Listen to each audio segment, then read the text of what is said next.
ملنا اور بچھڑنا زندگی کا حصہ ہے، لیکن بچھڑنے کے بعد ملنا زندگی کی امید کہلاتا ہے۔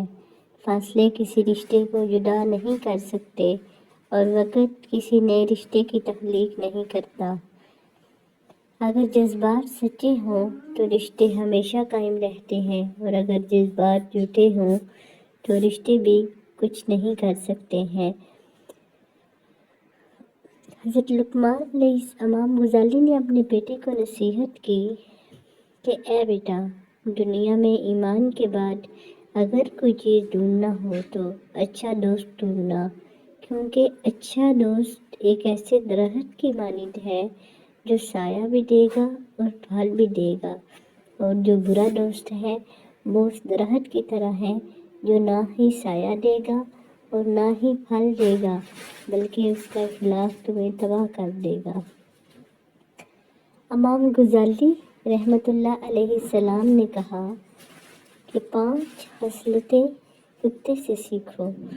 بھوکا ہوتا ہے مگر اپنے مالک کا دروازہ نہیں چھوڑتا، وفاداری کرتا ہے مگر اپنی وفاداری میں اپنے مالک کا خیال رکھتا ہے، درد ہو، بھوک ہو، بھوکا ہو، جس طرح کا بھی ہو، وہ اپنے مالک کا ساتھ نہیں چھوڑتا۔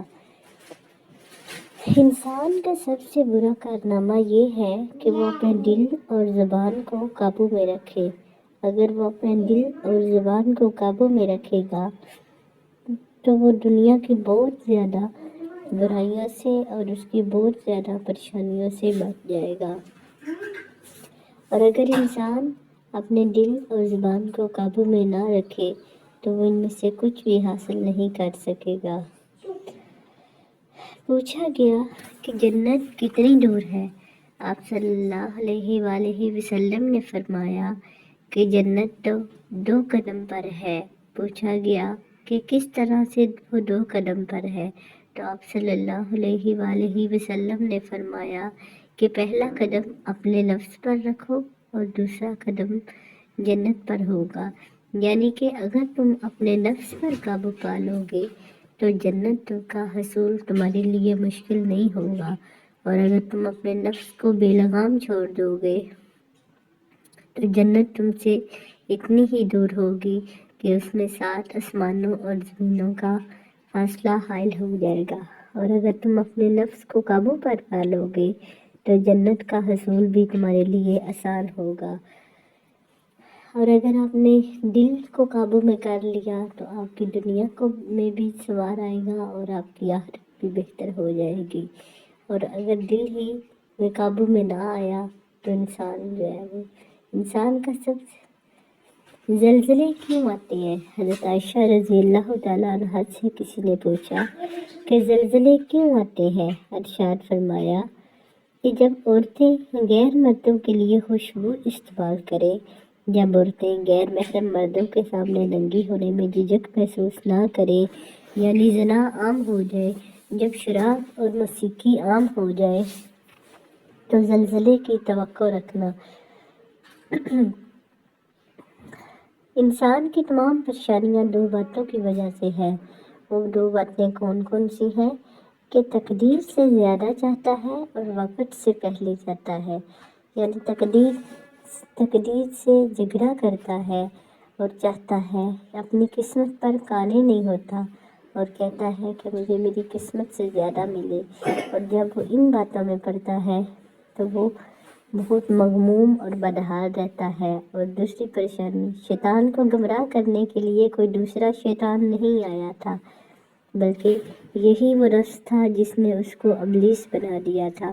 اب اگر ہم اس کو ڈیفائن کریں تو یہ آتا ہے کہ شیطان کا جو نفس ہے وہ اس کا سب سے بڑا دشمن تھا، یعنی کون تھا؟ اس کا نفس تھا جس نے اس کو اس عہدے پر فائز کروانا تھا کہ وہ اعلی الملک الاعلیٰ، کہ وہ جو جن و انس کا سردار بنے۔ ایک آدمی نے پوچھا تزکیہ نفس کیسے ہوتا ہے؟ آپ صلی اللہ علیہ وسلم نے فرمایا آدمی کا یہ جان لینا کہ اللہ تعالیٰ اس کے ساتھ ہوتا ہے، وہ جہاں بھی ہو، تو اس سے یہ مراد ہوتا ہے تزکیہ نفس،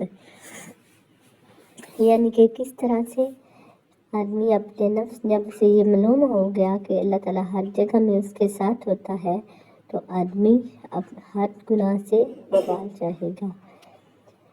جمعہ کے دن مغرب اور عشاء کی نماز کے درمیانی وقفے میں 11 مرتبہ سورۃ فاتحہ، 11 مرتبہ سورۃ الکوثر اور 11 مرتبہ سورۃ اخلاص پڑھنے سے اللہ تعالیٰ اگلے جمعے تک رزق کا انتظام کر دیتا ہے۔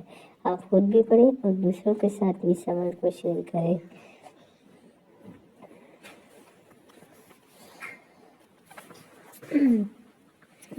اب یہ بھی آ جاتا ہے کہ یہ عمل اولیاء اللہ اور علماء کا مدعا ہے۔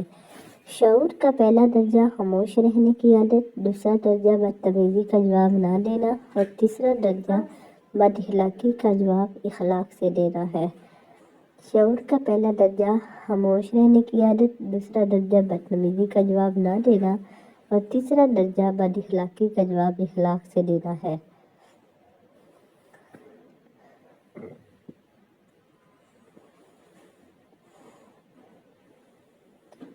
اکتالیس بار یا وہابی پڑھنے سے دولت کے انبار لگ جاتے ہیں۔ اگر کوئی آدھی رات تہجد کے وقت اٹھ کر وضو کرے اور 2 رکعت نفل پڑھے اور اس کے بعد سجدے کی حالت میں 41 بار اسم یا وہاب پڑھے تو وہ غنی اور مالدار ہو جائے گا۔